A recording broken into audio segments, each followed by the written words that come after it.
People call me the neighborhood investor, not because I wear suits or quote Warren Buffett, because I see opportunity where everybody else just sees the hood. See, most folks watch Boyz in the Hood and walk away thinking it's just about gang violence, tragedy, and a message about staying out of trouble. Nah, Boyz in the Hood is a business manual, a wealth blueprint wrapped in a South Central accent. A movie that told you exactly how to make it out and build something while you're still in it. But nobody noticed. Let me break it down. That one scene where Furious Styles stands on the corner talking to the neighborhood about gentrification. That's not just fatherly wisdom. That's real estate 101. That's black economics. That's buy the block before the block gets bought and flipped on you. That's the same play rich folks been running in every city since forever. He said, they want us to kill ourselves. The best way to destroy a people is to take away their ability to reproduce themselves. Translation, if you don't own the land, someone else will. And when they do, they set the price. Not just of the homes, but of your life. But here's the thing. Furious wasn't just a dad. He was the hood's first investment coach. He told Trey how to move, how to think, how to stay out of the trap. And he wasn't preachy. He was surgical, strategic. He saw the system and he gave his son the tools to beat it. You watching a tragedy? I'm watching a playbook. Lesson number 1, own your block before they take it from you. Because if you don't control your environment, someone else will. And they'll charge you rent to breathe on your own soil.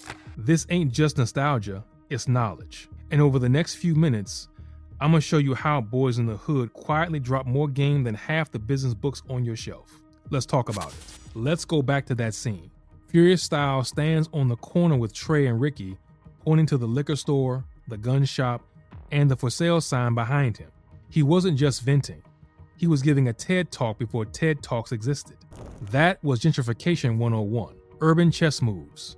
While everybody else was playing checkers with beef and Jordans, Furious was laying out the board. They want us to kill ourselves. That's why there's a liquor store on every corner. That's why they flood the hood with guns, not books. But then he drops the real bomb, ownership. He says, it's about property. It's about control. That's the game. See, real estate ain't just about buildings. It's about power. Land is leverage. And in most hoods, people don't own anything. They rent, they lease. And when the rent goes up, they get pushed out, erased. Their stores replaced by brunch spots and yoga studios. You can't pass on an apartment, but you can pass on a deed. That's why Furious was mad. Not just about the system, but about us not knowing how to play it. And he was trying to teach his son, own where you live. Don't just survive in the hood, stake a claim in it. Build equity, not just memories. Fast forward to Nipsey Hussle. Same neighborhood, same message. He didn't just rap about Crenshaw, he bought the lot, opened businesses, created jobs. That's the vision Furious was planting decades earlier. Nipsey just put it in motion. That's the model. Buy the block, develop it, and make sure the money stays in the community, not just for the flex, but for the future. You see the pattern now? It's not just about looking rich, it's about being rich. Not in chains, but in property, in land, in legacy. Because wealth, real wealth, is quiet. It doesn't scream with diamonds. It moves with deeds, LLCs, and trust funds. Furious Styles was the blueprint. You just weren't listening. Lesson number 2, discipline gets you out the hood, not just dreams. Everybody in Boyz in the Hood had dreams. Ricky had NFL dreams, Doughboy had survival dreams, but Trey had structure, and that made all the difference. Why? One word, Furious. Furious Styles wasn't just a dad, he was a full-time life coach with a fade. While the streets raised most of these boys, Trey had a man in the house telling him, wake up early, finish your homework, take responsibility, don't follow the crowd. Discipline. It wasn't glamorous, it wasn't loud, but it worked. Furious didn't just teach Trey how to shoot a gun, he taught him when not to. He didn't just talk about manhood, he modeled it. That's why Trey walked away from that car the night Ricky got killed. That's why Trey made it out. And in business, that's the cheat code. Everybody wants to be a boss, but most people don't want a coach. They think freedom means doing whatever you want. But real freedom is earned through structure, through reps, through consistency. Furious was Trey's accountability partner before accountability partner was even a term. He checked him, he corrected him, and he loved him enough to say no. That's mentorship. In the business world, it's the same rule. You need someone wiser, sharper, less emotional, who's been where you're trying to go. A guide, a standard, a mirror. Because most people fail not from lack of talent, but from lack of structure. They take advice from friends who haven't built anything. They start companies with people who don't even read. They chase fast money because they never learn how to delay gratification. Trey's journey shows that discipline beats potential, and emotional control, that's a real flex. You want to win in business? Find your own Furies. Not someone who tells you what you want to hear, but someone who will tell you the truth. Loud, raw, clear. Because the streets will lie to you. The internet will gas you up. But a real mentor, he'll save your life. Lesson number 3. You can't build an empire if you act on impulse. Doughboy was the realist in the room. He had heart, he had loyalty, and he damn sure had pain. But what he didn't have was a plan. Every move he made came straight from emotion. Rage, pride, revenge. And when you run your life on emotion, you crash it. Doughboy didn't think steps ahead. He thought seconds ahead. His brother Ricky got gunned down, and within hours, Doughboy's already out the door, gun loaded, consequences ignored. That's not strategy, that's reaction. And in business, that kind of thinking is a death sentence. See, you can have passion. You should have passion. But if your passion isn't partnered with patience, you'll burn your business down just to feel something. That's what Doughboy did. He wasn't playing chess. He was flipping the board every time he got angry. Let's be real.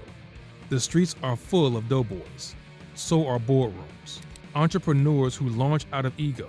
CEOs who spend the company card to impress strangers. Creators who quit after one bad comment. All emotion, no game plan.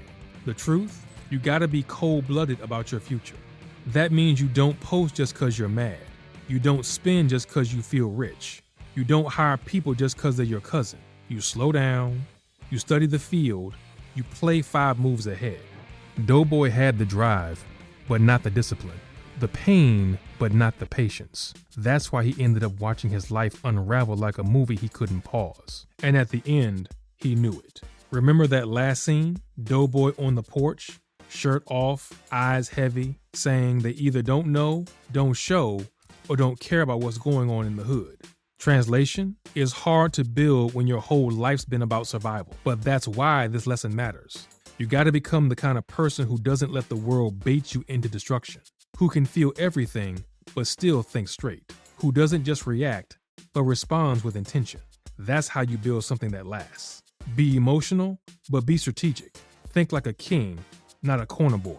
Lesson number 4. Not everything deserves your energy. One of the coldest scenes in Boyz n the Hood is also one of the quietest. Trey's in the back of that car, gun in hand, heart on fire, ready to ride for Ricky. But halfway through the drive, he says 4 words that change his life. Let me out, man. That's not weakness, that's wisdom. Trey chose his future over his feelings. He chose life over loyalty to pain.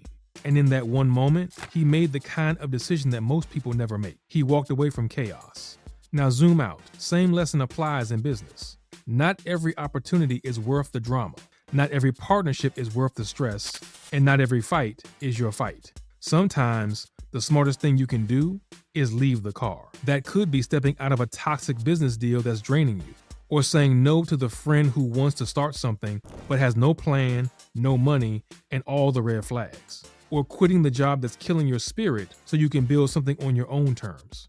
It's not about giving up, it's about preserving your power. Because here's the real truth. The hood doesn't just kill you with bullets, it kills you with distractions, with beefs that ain't yours, with chaos that pulls you in just to spit you out. Same thing in life. And business?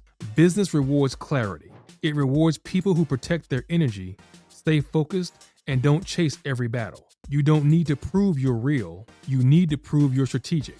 And Trey showed us that. By stepping out, he didn't just save his life, he saved his legacy. Everybody wants the bag, but few want the discipline that keeps it. Because it takes maturity to say, this path looks loud, but that one leads to peace. Peace is a profit too.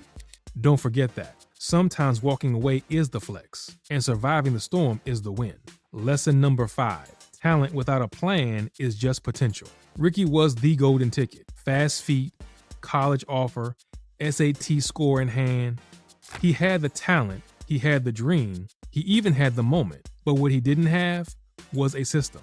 No strategy, no security, no structure. He walked through a war zone with headphones on. No backup, no awareness, no protection. And that's how a future worth millions got erased in seconds. Now, let's flip that to real life and business. You could have the best idea, the rawest talent, a fire product. But if your circle is messy, your paperwork ain't filed, and you're just winging it day by day, you're Ricky walking through that alley. Too many people build on vibes, then wonder why it all crumbles. Business is war. You need structure. You need insurance. You need contracts. You need a plan. Because dreams are fragile. And this world, it doesn't care how fast you run. It cares how prepared you are when the storm hits. Ricky didn't die because he was weak. He died because he was unguarded. And a lot of us are doing the same thing metaphorically. Running towards success with no strategy, hoping raw talent saves us. It won't. Build smart. Tighten your circle. Secure your assets. Learn the boring stuff, because the boring stuff is what keeps you alive in the game. Dreams are expensive. And purpose? Purpose costs discipline. So ask yourself, are you building a fantasy or a foundation? Because the hood cheered for Ricky, but cheering never saved him. What saves you is structure. Don't just dream big, build smart. That's how you escape the trap. That's how you win for real.